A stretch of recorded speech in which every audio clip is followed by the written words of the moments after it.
Alcohols unit में formation reactions को complete करने के बाद एल्कोहल्स की प्रॉपर्टीज़ का स्टडी करेंगे. So first physical properties, then chemical properties. First point, the lower alcohols are colourless liquid.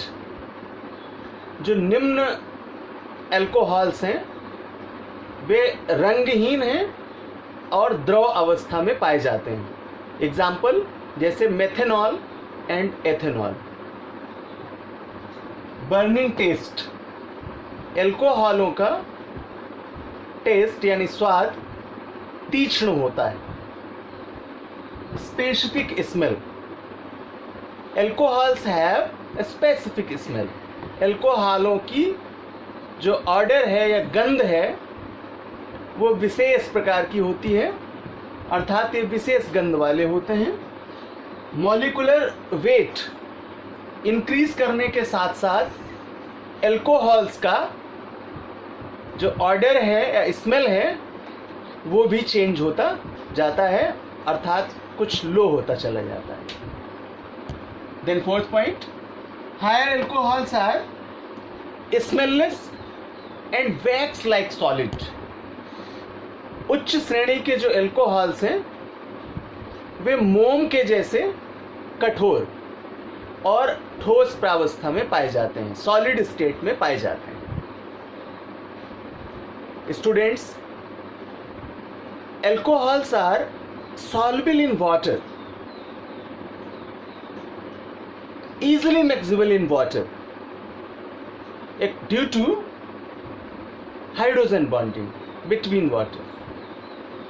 जो एल्कोहल्स हैं उनकी विलेयता जल में सरलता पूर्वक हो जाती है. BP is increased if molecular weight is increased. जैसे जैसे इनका अणुभार वृद्धि करता है, यानी एल्कोहल्स के अणुभारों में वृद्धि होती है, उसी प्रकार इनका क्वथनांक भी बढ़ता चला जाता है.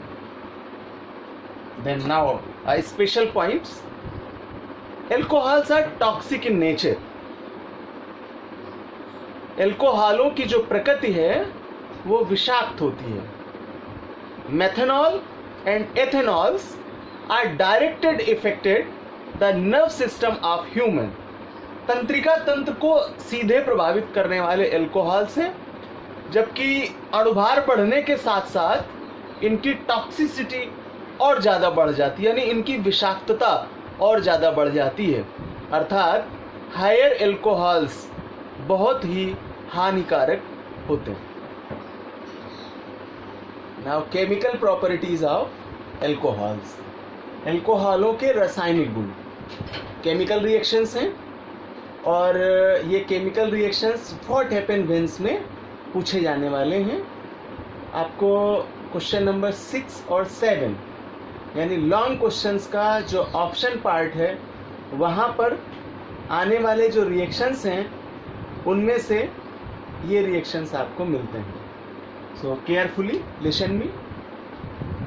First, reaction with metals, active metals like as a sodium, potassium, aluminum. What are metals? धातु क्या हैं? तो सिंपली डिफाइन करें हम इनको 1 or 2 3 पॉइंट्स में.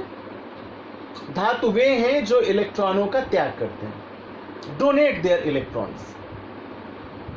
धातु वे हैं जिनमें स्पेशल साइन है, विशेष प्रकार की एक चमक पाई जाती है. धातु वे हैं जो गुड कंडक्टर ऑफ इलेक्ट्रिसिटी, विद्युत के सुचालक हैं.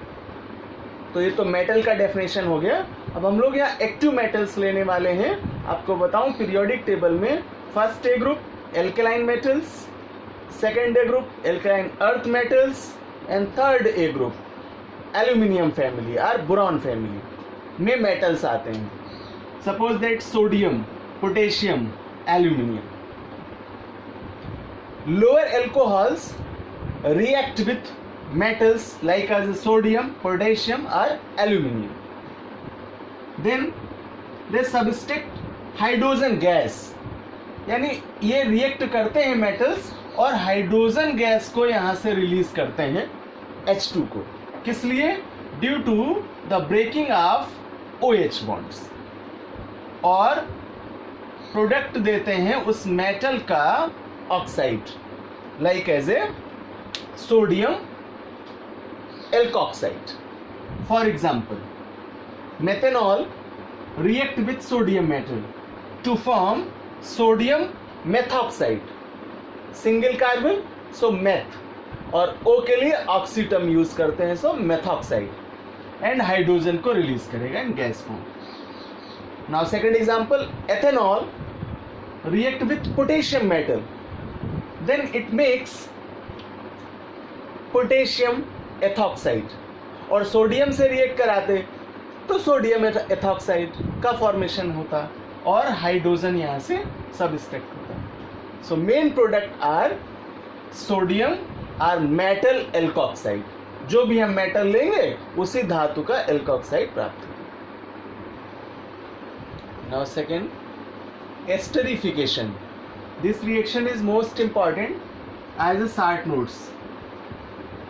अलग से इसको शार्ट नोट्स बेसिक क्वेश्चन बना करके भी इस रिएक्शन को पूछा जाता है कि एस्टरीकरण क्या है, एग्जाम्पल के माध्यम से समझाइए। इस रिएक्शन को कार्बोक्सिलिक एसिड रिएक्शन भी मानते हैं। सेम क्वेश्चन से to you, what happen when alcohols react with carboxylic acid?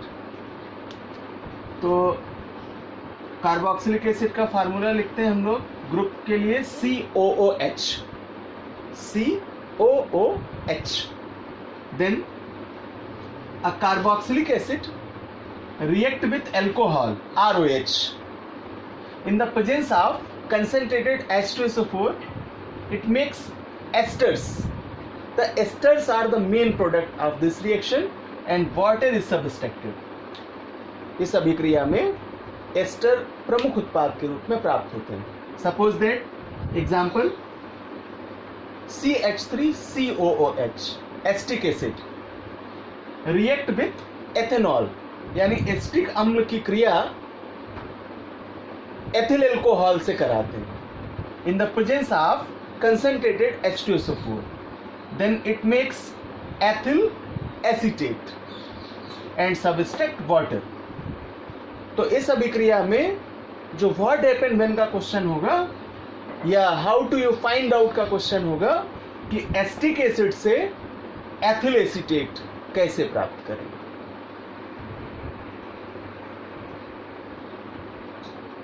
Grignard reagent, reaction with Grignard reagent.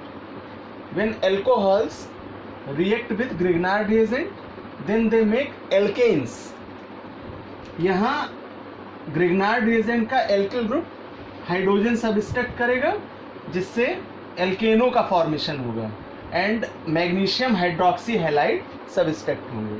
For example, methanol react with methyl magnesium bromide Grignard reagent, then they makes methane and methane are alkane and subtract magnesium hydroxy halide, और halide की जगह में हम bromide add कर सकते हैं Br। Now acylation या एसिलीकरण, when acid chloride react with alcohol in the presence of pyridine, then they make esters. This reaction is called acylations. For example, acetyl chloride react with ethanol in the presence of pyridine, it makes ethyl acetate and subtract HCl. यानी यहाँ पर जो acid chloride है उनका chlorine एल्कोहलों के hydrogen द्वारा HCl बनकर subtract होता है और इस तरह से आपको प्रोडक्ट के रूप में एस्टर्स मिलते हैं जैसे कि एथिल एसीटेट। तो इस अभिक्रिया को एसिलेशन कहते हैं। Reaction with hydrogen halide, in this reaction the term of alcohol is 3 degree to 2 degree and 1 degree, यानी ये क्रियाशीलता का क्रम है एल्कोहलों के, बट सिंपली हम एग्जाम्पल से समझते हैं इसे। ROH एल्कोहल्स है, react with hydrogen halide in the presence of anhydrous ZnCl2 zinc chloride. Then hydrogen and OH, it make water, H2O. Then REX are the main products of this reaction. Alkyl halide are the main product of this reaction. Suppose that ethyl alcohol react with HCl in the presence of ZnCl2. It makes ethyl chloride or chloroethane and subtracted water. Now reaction with phosphorus pentachloride. Then ethanol react with PCl5. It makes ethyl chloride and subtract POCl3 plus HCl. जब भी phosphorus pentachloride की क्रिया कराते हैं तो उसका एक सबस्ट्रक्टरी प्रोडक्ट फास्फोरस ऑक्सी ट्राइक्लोराइड जरूर प्राप्त होता है. Then reaction with thionyl chloride, formula है SOCl2. ROH alcohols react with thionyl chloride in the presence of pyridine. It makes alkyl chloride and subtracted sulfur dioxide with HCl. Like as a ethanol react with thionyl chloride in the presence of pyridine. They makes ethyl chloride and subtract sulfur dioxide with HCl. Now reaction with ammonia. Alcohols react with ammonia and produced primary amines. Like as a methanol react with ammonia. Then OH is subtracted by hydrogen and RNH2 or CH3NH2 methyl amine main product के रूप में बनेगा और H2O subtract होगा. Then dehydration, निर्जलीकरण. Simple definition, जिन अभिक्रियाओं से water का सबस्ट्रक्शन किया जाए उन्हें निर्जलीकरण कहते हैं, डिहाइड्रेशन कहते हैं. Suppose that ethanol CH3CH2OH in the presence of concentrated H2SO4, it heated at 443 Kelvin temperature. Then it subtracted H2O. इस सिमेट्री का H और OH यहाँ से वाटर बन करके आउट हो जाएगा. इसके बाद कार्बन और कार्बन अपनी वैलेंसी को डबल बॉन्ड से कंप्लीट करेंगे तो यहाँ अनसेचुरेटेड हाइड्रोकार्बन्स के रूप में एथिलीन या एथीन प्राप्त होगी. Oxidation. Alcohols are oxidized in first term, then they mix aldehyde. यहाँ एल्कोहलों से पहला स्टेप है जिससे हमें एल्डिहाइड प्राप्त होते हैं ऑक्सीकरण द्वारा. हुआ क्या कि ये नेसेंट ऑक्सीजन से ऑक्सीडाइज कराया तो इस सिमेट्री का HOH वाटर बन करके सबस्ट्रैक्ट होगा जिसके जुड़ने से यहाँ आपको एल्डिहाइड प्राप्त होंगे. देन एल्डिहाइडों का ऑक्सीडेशन कराएंगे तो इस सिमेट्री का ऑक्साइड ऐड हो जाने से कार्बोक्सिलिक एसिड प्राप्त होंगे. तो पहले एल्डिहाइड बनेंगे और देन कार्बोक्सिलिक एसिड बनेंगे. एग्जाम्पल, एथेनॉल का ऑक्सीडेशन सोडियम डाइक्रोमेट और सल्फ्यूरिक एसिड की प्रेजेंस में कराते हैं तो पहले आपको एल्डिहाइड के रूप में एस्टल्डिहाइड प्राप्त होता है. देन इसका ऑक्सीडेशन कराते हैं same presence of sodium dichromate and H2SO4, then it makes CH3COOH means acetic acid. Now dehydration, विहाइड्रोजनीकरण. उसके पहले जो पढ़ा था उसमें वाटर का था H2O का सबस्ट्रक्शन, लेकिन इस रिएक्शन में हाइड्रोजन का सबस्ट्रक्शन यानी जिन अभिक्रियाओं के दौरान हाइड्रोजन का सबस्ट्रक्शन होगा उन्हें डिहाइड्रोजनेशन कहते हैं. Suppose that alcohol ethanol लिया in the presence of copper, it heated at 573 Kelvin temperature. Then it makes aldehyde CH3CHO acetaldehyde and subtracted hydrogen. So reaction is known as dehydrogenation. तो students, हम लोगों ने chemical properties में important reactions के रूप में ये सारी रिएक्शंस को पढ़ा है. इनमें से आप समरी फाइंड आउट करें तो acylation, esterification, dehydration, dehydrogenation and esterification are the most important reaction for you.